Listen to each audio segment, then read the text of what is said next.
This is a rolling reward from you, Al. Sure. We're talking about the, from my understanding, communications layer Yes. within an IT infrastructure in a company or organisation. How close are we to fulfilling clients? For example, documents, you know, that an organisation may be producing, pushing that up to the cloud, storage in the cloud, strategic documents, That's, etc. yeah, there's a couple of answers to that. So say storage in the cloud, documents in the cloud, SharePoint Online in most scenarios can be a good fit, an appropriate fit as part of a business process or part of a tendering process or on a customer basis. So if you want to have key documents up there that are secure to the teams that need to work on it, but also give the option to share or to send out to the customers in an extranet capacity, that's there now. If I look at one of the elements of SharePoint, what it can do, or what's coming down the line, there's a technology that's coming that's called Word Automation Services. But from a business point of view, what that does is that generates a Word document on the information that's stored in SharePoint automatically, depending on your rules, collates it into a Word document, and then publishes it out. And what I mentioned about workflows, for example, is part of a process. So, you know, at the end of the quarter, I need this report regarding student attendance. Sorry, I'm grasping this from us here. And what I'll do is I'll collate all the information, publish the report, and then I can send it out to the intended recipients either as a Word document or as a PDF, or I can generate it and publish it up in a shared area for people to consume automatically without you having to go through the hoops or Excel templates to get all that information together. So we're getting there. Now the storage consideration, there's two options to it. If it's document management or storing documents, we can do that now with SharePoint. If it's the question of home drives and getting file servers up there, there's a body of work to be done around that regarding, one, the value of the information, the age of the information, do you really need it? And if so, what is the best solution for you? Using Word, you know, using Word, for example, online. Yeah, Word is online. Word is a fantastic fit for SharePoint Online. Now, I'll say that as in just getting the files up there. What are you doing with that information? Who needs access to it? What actually are they doing within getting the information up there? How are they collaborating? How many people are working on it in real time? Who needs access to it? All of that can be managed through SharePoint.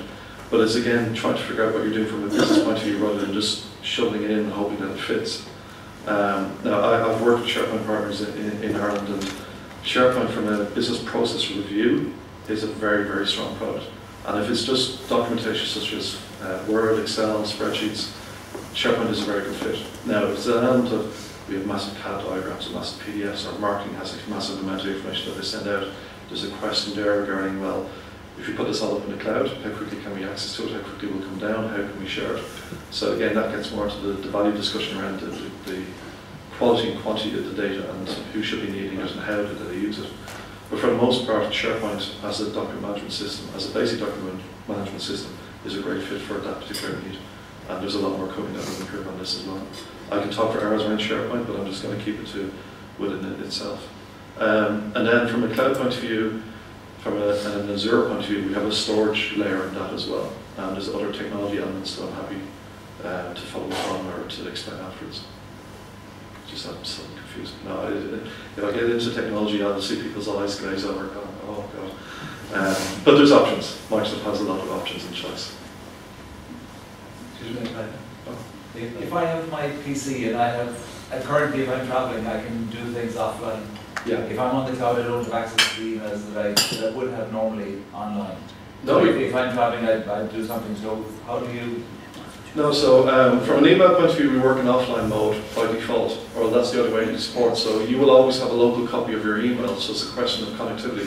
So say for example you're at home, you're on broadband, your email is synced, and then you're going to the airport. You will have a full copy of your email there now. Look for you to send and receive offline, and the minute you've got connectivity, similar to your existing scenario, they will send and receive.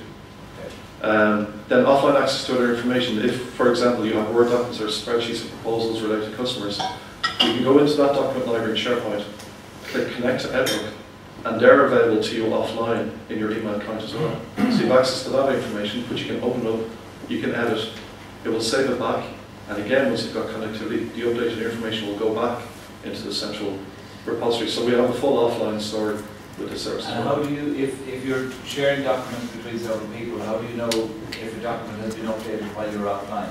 So we do have versioning control built in. So while you're offline, obviously you're working on it. When you've got connectivity, it will write it back to the location. And depending if you're using minor or major versions, we can have different numbering conventions, whatever suits you. Yours, when it writes back, will be the current version. If somebody saves it as a second or two later, they'll be the current version, but yours will be a step back that you can always revert back to, because you'll have version control turned on. So we'll keep all the copies up to what makes sense for your organization there for you to refer back to. And then if you just want to do a side-by-side comparison with Word, you can see what the changes are. Now, we're improving on that in the next version, is that with Office 365 we offer co-authoring. So if you're using Office 2010 and Office 365, you can have multiple people working on the one document in real time. Now that's real time rather than offline, but we still have versioning control and the ability to check in and check out the documents as such, so you can control it.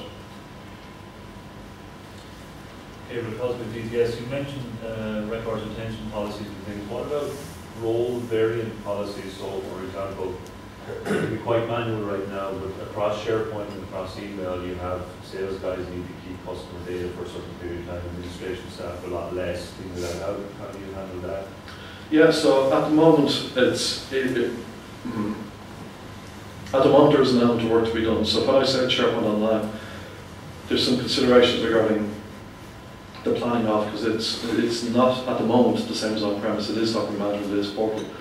That's not to say you can't break out the information on the department point of view or on a role point of view. So if it's the sales team, they'll have their customer information segmented in their own document library or their own part of the portal, which they only have access to, or the appropriate people have access to.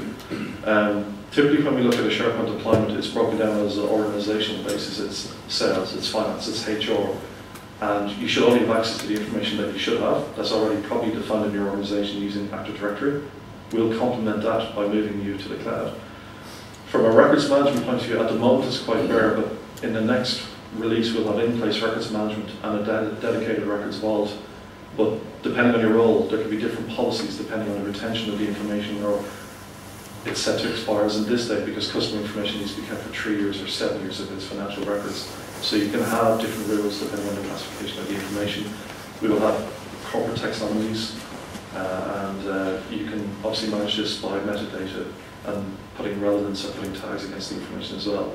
Once you do that, a policy can be applied with the rules considering the classification of that information. And that can be administrated in-house, isn't it? Yeah. Well, I will get there, buddy. Do you have any offerings, for example, if I had a piece of software that I wanted to offer as a service to my clients, and I wanted to host that on the cloud? You probably would be looking more at the Azure considerations there. This is a subscription-based model and a multi-tenanted, so it's a shared environment. Now, by saying shared, it's one environment for a multiple range of customers in segmentation. So we can't actually allow any sort of server-side elements being introduced into the environment from a stability point of view and from a control point of view. For that particular scenario, you're probably looking at Azure. You're probably looking at the VM role or the virtual machine role, which will allow you to provision certain worker roles or certain applications in the cloud. I'm not 100% up to date on that side of it, but I can put you in touch through David and his team on that, because I know they've done development on it, and it's that side of the cloud side, the cloud service that can deliver that. I'm solicitor in Emerson. I'm just concerned in relation to obviously information that we get from clients is we're kind of paranoid about its confidentiality. Will you be getting accreditation, say, from professional bodies with regard to the safety or security of the cloud purposes of information? Without knowing your exact requirements, what we typically do is that if you need us to look at accreditation or who's responsible, if you let us know, we'll start pursuing that through our LCA team and through the team to local agencies as such. Now, typically, because we're a global company, we look at it as a territory, so US regulatory requirements regarding HIPAA, Sarbanes-Oxley, and that element. From a local point of view, we look at it from a EU point of view, but obviously we can lobby the respective groups regarding certification. From an auditing point of view, we are working locally because obviously from a legal point of view, from a finance point of view, you have your own very particular requirements regarding the security, the validation of customer information, that we need to address.